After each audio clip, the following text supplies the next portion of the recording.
guys, I'm just currently in the process of moving house, and wow, I didn't expect to become so nostalgic and emotional packing away all this stuff.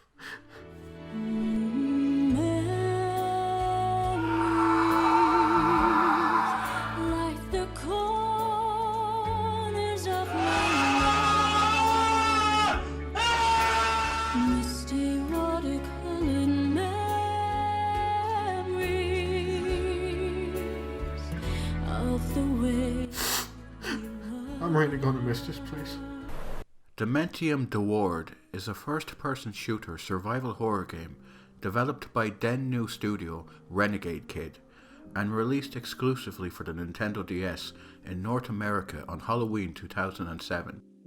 While Dementium sold very well in North America, it would take almost 18 months for the game to finally see a release over here in Europe, and by that point, people had kinda just forgot about the game. By 2009, I was gaming almost exclusively on my PS3 and PSP, and the DS's disappointing graphical power just caused me to lose interest in it over time. Which is a shame because as a huge fan of survival horror games, I'm sure I would have been all over Dementium back in the day. I mean, not only was Dementium The Ward a survival horror game on the DS, a platform absolutely starved for horror titles, but it was also one of the very few fully 3D first-person shooters on the system too. And on top of that, the developers even managed to somehow get the game running at a near-locked 60 FPS, despite the impressive visuals on display. Dementium was received relatively well by critics back when it first released. Reviewers predictably had nothing but praise for the game's outstanding graphics and clever puzzles, but these positives were outweighed by the game's numerous issues, such as its repetitive map design, sparse save points, and dull combat. Despite all this, the game would go on to develop a cult following, and is still highly regarded in some circles. I've been wanting to give Dementium a try for a long time now, but I have absolutely no desire to pay the fucking exorbitant prices people want for the game. Thankfully, Dementium The Ward was recently remastered for the Nintendo Switch, and just a few days ago, it also got a PS5 release. Full transparency though, the developers did send me a review code for the game. That will not affect my review, by the way, but since they were so kind in giving me a code, I will probably refrain from using overly harsh language when describing the things about this game that I did not like. Okay, so with all that out of the way, let's start this review. This game is fucking dog shit, you guys. Alright, I'm sorry, I'm kidding, I just couldn't help myself. Upon starting up Dementium The Ward for the first time, I was shocked by how barren the main menu is. You are simply given the option to either continue a saved game or begin a new game. For this review, I chose to play the game on hard, and that felt about right. There were some fucking infuriating sequences towards the end of the game, but for the most part, the challenge felt fair on hard, and it's how I'd recommend most survival horror enthusiasts play the game. Upon starting Dementium for the first time, you are greeted with what is probably the cringiest, over-the-top opening cutscene I have ever seen in a game.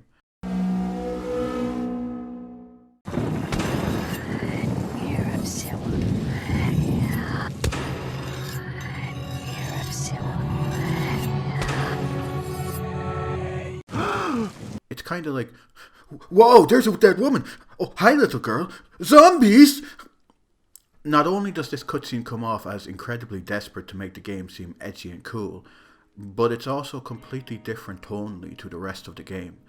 Dementium is far more like a Silent Hill game than a Resident Evil game, meaning that its horror is usually far more psychological than in your face, and there is a reason for this. Renegade Kid originally planned for Dementium to be a Silent Hill game, to the extent that they were even in talks with Konami at one point about potentially turning their project into a brand new Silent Hill game for the DS.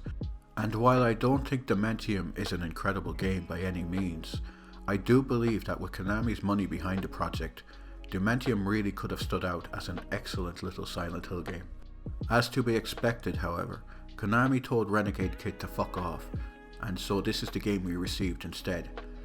Anyways, once this opening cutscene ends, our protagonist, William Redmore, awakens in what appears to be a hospital room. We are then given control of our protagonist, and honestly, first impressions for this remaster are pretty good. The game holds up surprisingly well visually for a DS game, and while it's obvious that this remaster has clearly improved the graphics to some extent, it still retains enough of its DS roots to not be confused for a modern game. While exploring the hospital room, William finds a notepad and a key, and here is where I have to bring up some unfortunate features that had to be removed from modern versions of this game. You see, since the DS had a touchscreen, it allowed for certain games to have neat exclusive features that simply couldn't be replicated on any other platform at the time. Dementium on the DS had a cute little notepad that you could scribble important clues into. It was very useful for taking down door codes or clues that could be used to solve puzzles. It's disappointing that the feature is entirely absent from the Switch and PlayStation versions of the game, but since all modern systems allow the player to take screenshots at any time, it's not a massive deal. Also, I wasn't able to capture footage of the DS version, so I just want to give a huge shout out to Purple Doe for allowing me to steal her footage without permission. Seriously though, her channel is great, check it out. Upon leaving the hospital room for the first time, I gotta be honest, I was kinda creeped out. The atmosphere this silly little DS game is able to create at times is genuinely surprising. These first few hallways are completely dark, and you have no light source or weapon to defend yourself with. On top of that, a few moments later you find a newspaper clipping that reads, "Man brutally murders wife." Oh my god, who could this mysterious man be? Is it possible that... Yes. Whatever you're thinking right now, just yes. A few moments later we see a weird looking creature with a cleaver dragging a woman down a hallway. This woman is covered in blood and seems to be trying to say something. Could it be that this woman... Yes, again yes, you figured out most of the story already. Congratulations, I'm proud of you. Continuing to explore the area, we find a code written in blood that potentially unlocks a door. The locked door in question isn't that far away, so remembering the code shouldn't be an issue. A simple beginning puzzle to ease players into the game, I guess. More importantly, however, this area is also where we find the flashlight, the most essential tool in the game. Practically every room in Dementium is pitch black, which makes navigating without a light source practically impossible and potentially deadly. In the next room, the player is given their first weapon in the game, the baton. It's a relatively weak melee weapon, but using it will allow you to conserve the ammunition for your guns, so it definitely has its uses. Around the next corner, we catch a glimpse of the first enemy of the game, the chest maw. These are your standard zombie type enemies. They aren't particularly dangerous, but I gotta be honest, having to switch between your baton and flashlight in order to figure out exactly where the enemy is can be genuinely scary at times. When you have the baton equipped, you can't see jack shit, so you never know when the monster will just leap out of the shadows at you. It's surprisingly effective at putting the player on edge.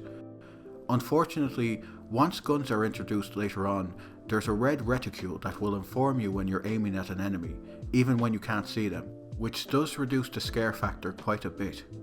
Also, can I just briefly talk about the lighting effects in this game? Because they're weird. I don't accurately know how to describe it, but whenever you turn on your flashlight, instead of it illuminating a tiny area in front of you, it's like it activates a light switch in the room that illuminates everything. It's bizarre. I know the DS wasn't a powerhouse graphically, but I still thought the lighting could have been done better, and the remaster could and should have improved on this aspect of the game. Like, I don't know a huge amount about stuff like volumetric lighting, but I'm guessing that this doesn't have it. Anyways, you are unlikely to take any major damage during this first enemy encounter, but in the unlikely case that you do, there are some pills in the area that will restore most of your health. I personally would have preferred a system where you could carry health around in your inventory, as that would have introduced some sort of resource management to the game. As it is, however, the only resource you really need to worry about is ammunition, and trust me when I say you will always have plenty of that. Eventually, the player will encounter their first save point, and this is a bit of a point of contention for me. You see, in most survival horror games, I like the idea of manual save points. When you can only save at specific points, it means that there is some actual punishment for death. as when you die, instead of being sent back to the last autosave point that was 30 seconds ago, like in most modern games being made today, you are instead sent back to the last point at which you saved the game, which could potentially be hours ago. This means that there is a significant punishment for death, which adds massively to the tension you'll feel entering every room. It's a great mechanic that complements the survival horror genre amazingly well. However, while this save mechanic works fine most of the time in Dementium, there are some stupidly unfair enemy gauntlets towards the end of the game that require you to fight through a good 10 to 15 minutes of enemy encounters before reaching the next save point. And if you die at any point... Oh, I said point twice in the same fucking sentence. It's right back to the last save point. 3 times. I said point 3 times in the last sentence. The whole reason manual save points worked in the early Resident Evil and Silent Hill games was because they weren't action games, and save areas were close enough to each other that you never felt like you were going to go hours without seeing one. Regardless, I'm still more happy overall that the devs decided to go with the manual save system in the end, as it does make Dementium a far more tense game than it would have been otherwise. Anyways, getting back to the game, it isn't long until we find ourselves on the roof of the hospital, and this is one of my favourite sections of the game, short though it may be. The rooftop is incredibly dark and creepy, but thankfully there doesn't seem to be any enemies around. That is until they start climbing up over the fence to chase you. This is one of the few areas of the game where it's a better idea to simply run, as enemies will keep spawning endlessly. It's a genuinely scary scene, and I just wish the game had had more moments like this. Eventually William finds a door and quickly escapes the area. Inside we find an actual human survivor. Finally! Maybe this guy can fill us in on what's been Oh, guess not. However, he does drop a handgun, which finally allows the player to attack enemies from a distance. Guns are incredibly useful in Dementium. Since most enemies in the game don't have ranged attacks, guns, when used properly, essentially allow players to remain free from harm. However, since it's almost always impossible to see more than 2 feet in front of you in Dementium, don't expect to be taking enemies out from long distances. You will still need to let enemies get dangerously close to you before firing, at least if you want to conserve your ammunition. Anyways, after picking up the handgun, we continue exploring the rooftops until we find another stairway that takes us back into the hospital. We are now in the children's ward, and this is where we catch a glimpse of a creepy little girl. Is it possible that this... Yes! I really like this area. There is just something extra creepy about a place designed for children that is steeped in darkness and disturbing imagery. I mean, have you ever actually seen the kind of shit young children draw? Shit's fucking terrifying. Keen for a bungee jump? Yes. I see. A BJ? A BJ, yeah. Yes.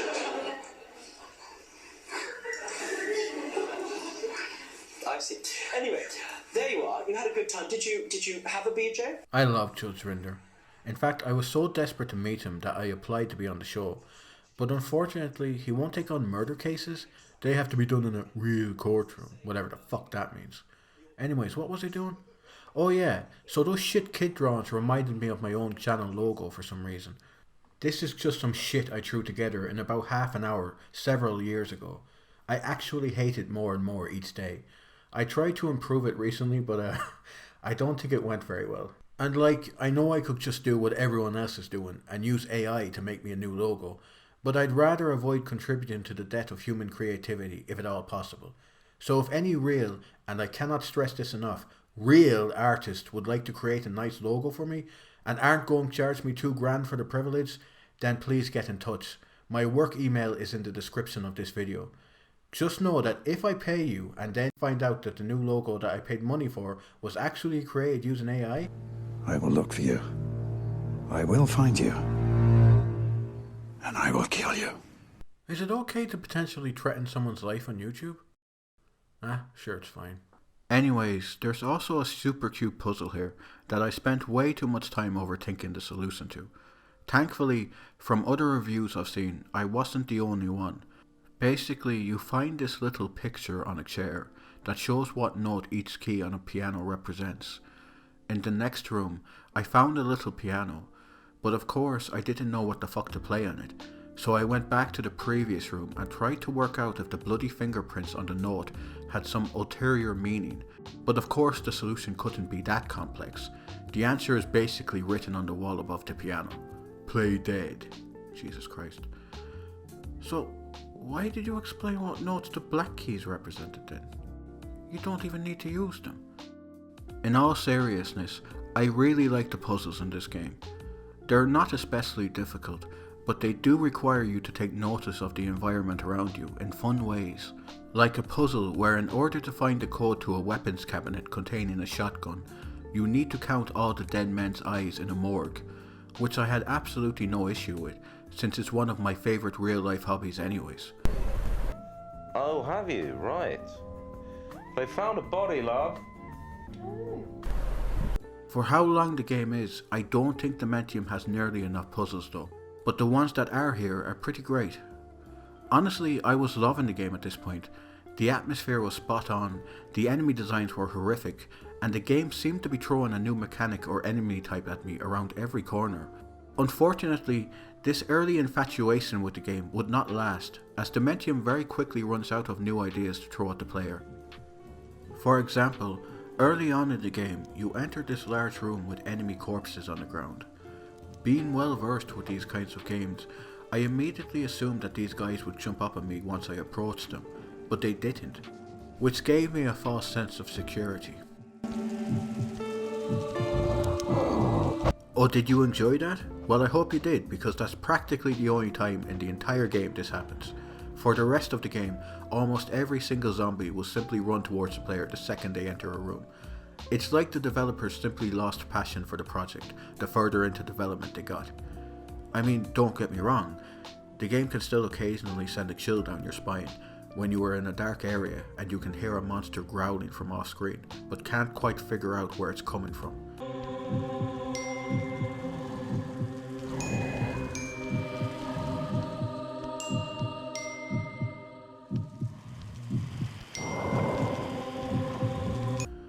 And Dementium does have some effective jump scares that definitely caught me off guard, but all this stuff is contained within the first hour or two of the game.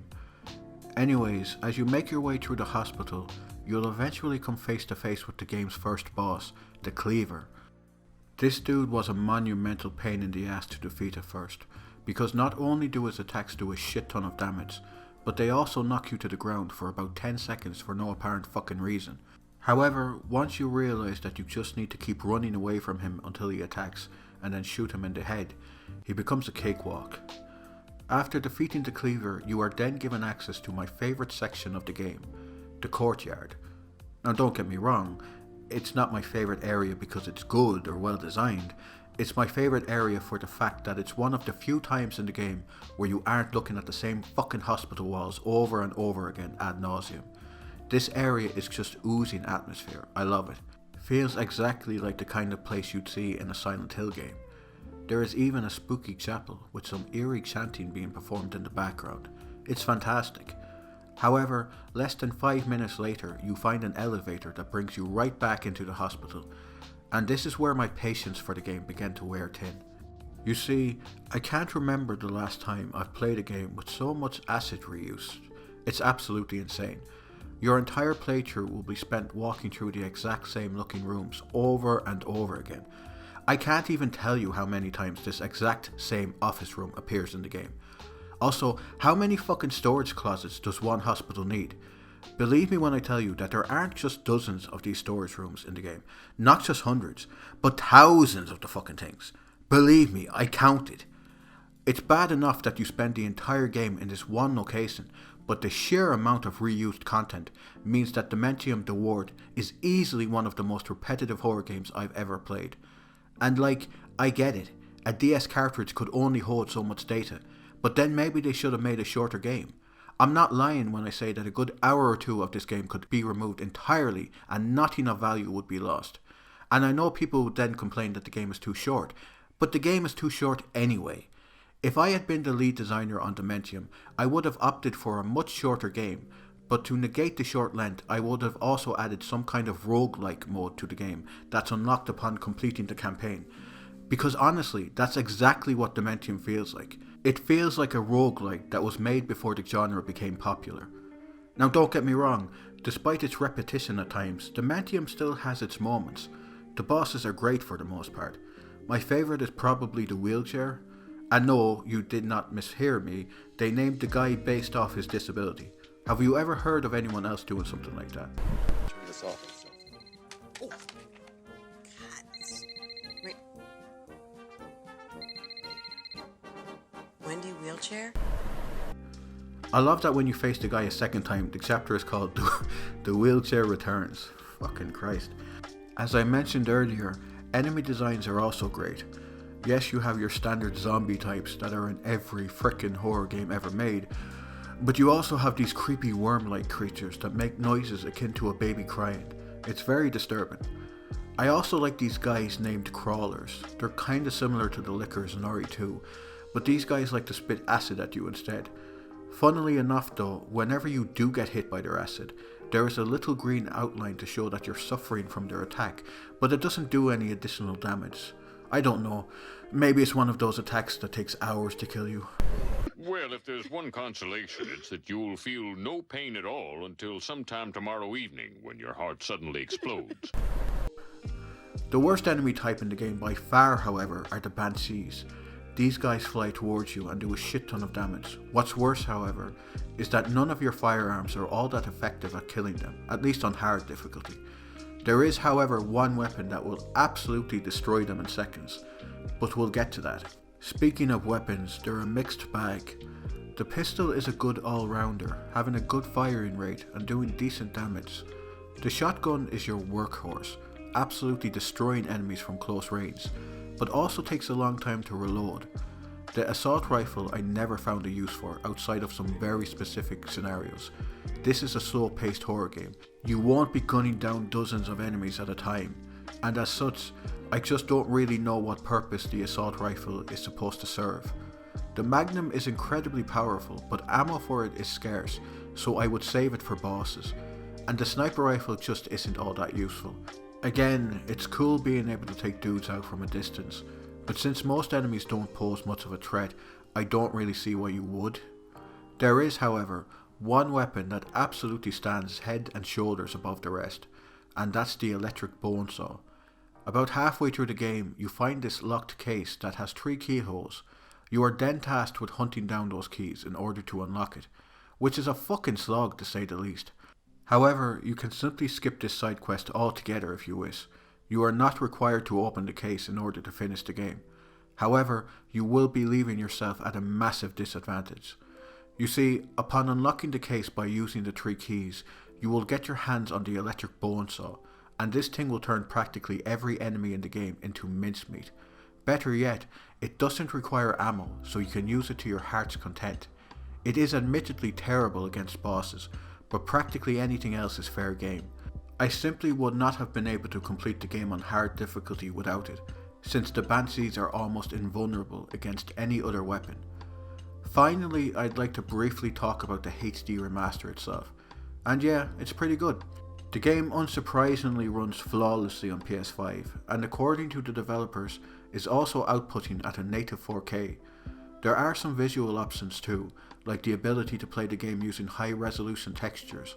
However, playing the game this way just makes Dementium look like every other indie horror title ever released, so I chose to play the game with the retro visuals instead, which, while incredibly blurry and low res, definitely have their own charm.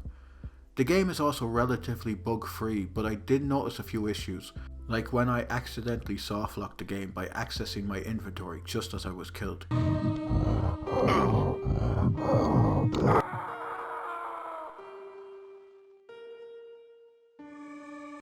There were also 2 occasions where a door would not appear. The door was there and you could enter it, it just wasn't visible. And no, this was not a puzzle, the rooms in question aren't mandatory to enter, and you'll only notice this bug if you decide to backtrack to an earlier area. There are also quite a few exploits that really aren't that difficult to discover, but all in all, the port is pretty solid for the most part. So that is Dementium on the PS5. Honestly, and it kills me to say this, Dementium probably should have remained exclusive to the DS, as it feels like an ancient relic when played today on modern systems. Yeah, the game is effectively creepy. I like the enemy designs, and some of the puzzles made me feel like I could be a smart person, if only for a moment. But all those positives are immediately outweighed by how unbearably repetitive this game is. My first playthrough of Dementium took me just under 4 hours, and I am not kidding when I say that at least half that time was spent wandering the same cut and pasted hallways over and over again, fighting the same enemies and picking up the same items. The game is only a few hours long, and yet I was completely exhausted playing it by the halfway point. I don't think Dementium is a horrible game, and I do think some people, especially those who are fans of roguelikes, may get some enjoyment from it, but personally speaking, unless you are a massive fan of survival horror games and can tolerate a lot of reused content and padding, I would not consider checking out Dementium in any capacity. At the very least, wait for a decent sale before deciding to pick the game up.